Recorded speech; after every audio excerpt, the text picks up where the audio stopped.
Questions you might have surrounding the Boise State offense, you can call 208-424-9300 and ask those. My partner today, Bob Beeler, play-by-play broadcaster. Forrest will be back tomorrow. Bob's filling in today as he did well today, but also on Friday. We were at practice today. We talked with Boise State players following practice. We're going to talk offense for this segment. We're going to come back next segment, talk defense. So all offense right now and defense later. We'll hear from a few guys, Bob, but first, before we get into Coach Danielson on this offense, just give everybody a little nugget. What did Bob Beeler love offensively from practice number 10 today at the DeChevreau? I think I'm going to go back to the receivers. Yeah. There's just so many of them. They are, for the most part, all really tall and lanky and athletic. I think there's just whoever gets the quarterback job. I mean, think about this. You're going to be the starting quarterback. You're either Madsen or Malachi. And you're going to get to hand the ball to Ashton Genty. Wow. You've got a pretty good tight end in Matt Lauder. And you got 5 or 6 receivers that look really pretty good. So, and 4 starters back in the offensive line, right? I mean, you're in a good position if you're the quarterback. This is a high-level offense with skill, and you need the quarterback to be able to come in, absolutely and press the right buttons. I'll talk about the receivers for a second, too. I had a good look at those, and I'm thinking now I'm starting to pencil things in, like on my own personal depth chart. It doesn't have anything to do with the team, just on my personal depth chart. Prater has a depth chart. I have a depth chart. That's what we do here. But Caples, Prince, and Bolt, those 3 I see playing the most reps for the receivers on my own depth chart. But you have to play Chris Marshall. He does too much stuff in practice. He makes too many damn plays, even if he isn't out there for whatever reason, as often as some of the other guys. When he is out there, he makes a damn play, whether it's a long slant that he takes to the house. He did that last week. You missed that. Maybe the nicest play I've seen any receiver make in this camp. And then just day to day, what Chris Marshall does. There's just going to have to be a situation where Dirk's like, put Marshall in on this package and throw him the damn ball. I'm with that. Those 4 receivers plus anybody else factoring into that. Camper. Yeah, right. Camper, like, dude, he's got 1 year to play. Yeah. If he came here to catch 62 balls for 10 teeters and get to go to the NFL, I don't see it. I love it when you have a receiver, and let's say you're going to go line them up to the right and put one of your receivers over there. Go long. Throw the ball. Let's say it's incomplete. I like to bring in another receiver that was sitting on the sidelines, put him at that spot, and go after the exact same corner that had to cover the first guy. Because the corner's a little tired, whatnot. Doesn't think they're going to do it twice in a row. Not too shabby. Bob Beeler. Here is Spencer Danielson. He's talked, Bob. You got a couple of Spencer stuff? This is from post-scrimmage, and obviously it wasn't the first question, but it was pretty darn early. Tell us about the quarterback play, and he offered a little, not a lot, but this is what he had to say about what the quarterbacks look like on Saturday. Yeah, both quarterbacks did a good job today. Both competed. We put Malachi had some reps with the Blues, which is our 1s. Maddox had some reps with the Blues. Maddox had some reps with the 2s. Malachi had some reps with the 1s. So Dirk Cutter did a really good job kind of mixing them in and out. And once again, that first half of the scrimmage, or 25, 30%, whatever it was of plays, were live for the quarterbacks too. So we're playing true football just as if it was August 31st. So got to go look at the film. Not going to go into the quarterback battle a ton right now. I can tell you both of them competed. Both of them had big throws. Both of them have some things we need to keep working to improve on. It was a really good evaluation. Johnny, the thing that I liked best of what I heard there, I think Spencer Danielson gets a lot. I've been very impressed with what I've seen the last 4 games last year as head coach, the spring, offseason, etc. I love the idea that some of the quarterbacks were live. Not saying live the whole time, but I don't think you can get somebody ready, Johnny, to play quarterback against good teams without seeing a live rush. I think you have to do that.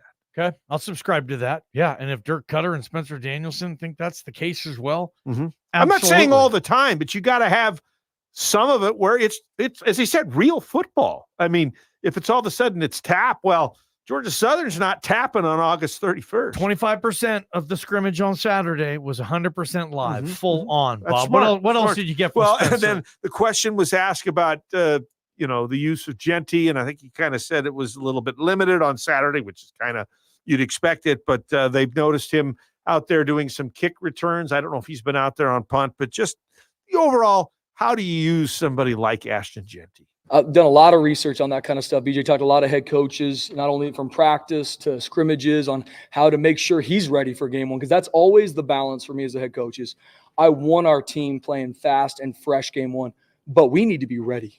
We need to be ready to play football. And no different for Ashton. Obviously, he's put on film who he is, but he's had a lot of amazing growth over this offseason too. So we've been smart with what we use him. I mean, he's going to be a big-time issue for guys to deal with in the return game. So right now, me and Coach Collins are looking at it to see when we use him. We're going to be smart with the spots we do, but we want him having the ball in his hand as much as we can. Again, there's Spencer Danielson. And, Bob, I can't wait till they can just say, okay, Ashton, we're just going to feed you the whole game. You're going to actually be tired at night. Yeah. And Ashton Genty's not tired. Let's be honest. We've seen practice. We see what Ashton does and doesn't do in camp. And it's going to be nice to see him get a full day's work. And I'm sure he's chomping at the bit more than anybody. Huh? Yeah, and I think they're going to try to find ways to get him the ball. He was great last year on screen passes. Oh, so and good. The great thing about screen passes is you kind of get him out in broken field.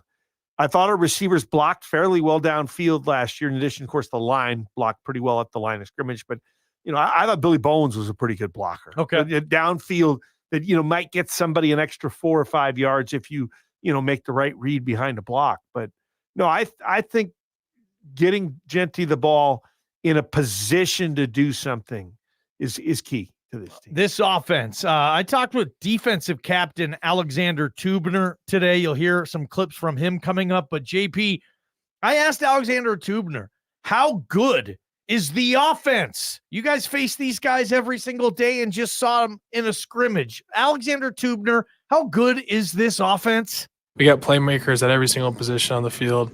It's good for us to challenge us, because I don't know if we're going to see a better running back, tight end, some of our receivers throughout the whole year. So it's going to be fun to watch. I mean, you look at the guys he has to guard. He's at safety, kind of has to come over and help whoever needs help, as far as for the corners on the the man-to-man, maybe the nickel guy covering the slot guy. And then I don't think this would be fun at all if you're Alexander Teubner or whoever the safety is for the other team. What do you mean? Genty coming at you in the secondary. Yeah, you love it. Oh yeah, it's a treat. And you've got to make the play. Well, first of all, where are you going to grab him? Second of all, you might be able to go to the pro rodeo circuit after trying, because they might think you held on for 5 seconds as Genty carries you from the 20 down to the 5-yard line, or jumps over you. Like if you try to go low on Ash, he jumps you. Yeah. Like he's going to have so many runs. Like sometimes I'll just go to YouTube or whatever and I'll just watch 5 minutes of Genty runs. And I'm thinking, dude, there's going to be like 50 more runs coming this year that are going to make this list. And I can't wait for every single one. As the broadcaster on the team, he gives you a lot of great stuff to work with, because anytime he touches the ball could be something for 50 or more yards. If it's behind the 50-yard line, he's just amazing. If you have any question you want to ask Bob Beeler or me regarding camp, what we've seen, whatever, call us 208-424-9300. You can text us too, even though JP likes it if you call. Ask us any question. We'll tell you what we can tell you. And Bob, I interviewed Max Cutforth today, walk-on quarterback from Nampa's Skyview. And no, he never played high school football with Tyler Crow. As weird as this is, yes, they're both alums from Skyview. When T. Crow was a senior in high school, Cutforth was in 8th grade. And now they're on the same team, 6th-year senior. But, Bob, you were even saying, like, I was kind of surprised I get Cutforth. Yeah, I mean, he walked in, guys behind the helmet. That's the thing with basketball. There's so few guys on the team, and nobody has anything over their face, helmet or anything like that. In basketball, everybody, whether they're a freshman or a senior. But, I was waiting because I knew you had him on the list. I'm like, I don't know what he looks like. I didn't know what he looked like either. Yeah. I didn't. But I was thinking, okay, they're not going to give me Malachi. They're not going to give me Mad Dog. We just had him last week anyway after the scrimmage. Yeah. How can I get intel on this quarterback competition? I'm going to grab the third stringer. And who's got a better seat in the house for this thing than Max Cutforth? Nobody. So for the first time ever on IST, unless we had him on at some point when he was playing in high school, JP, here's Max Cutforth, the third string quarterback or fourth string, somewhere on the depth chart now, fighting to be the number 3. Here's him translating to Bronco Nation in football terms, describing Dirk Cutter's offense. You know, it's very fast moving. I think operation is the number one thing that being here as a quarterback you need to do is operate, because there's so many shifts and motions and all these different moving parts before the snap even happens. And then communication from, the linemen to the receivers, and being loud and this big stadium, and you got to love it. But I'd say, pre-snap movement, operation, that's the biggest part. And then just get our playmakers the ball. Kind of it in a nutshell. I mean, he's right. You got to operate. You got to make decisions. I think decision-making at that position is very important. In this offense, yeah. I mean, that was his description. I was like, Max, don't give me all the translation. Translate this offense from football terminology for Bronco Nation so we can all understand. And I thought Cutforth did a pretty good job on that one. Just the competition level, okay? The level of competition that's going on every single day in this quarterback room. Right now, this guy's taking most of the threes, if not all of the 3 reps.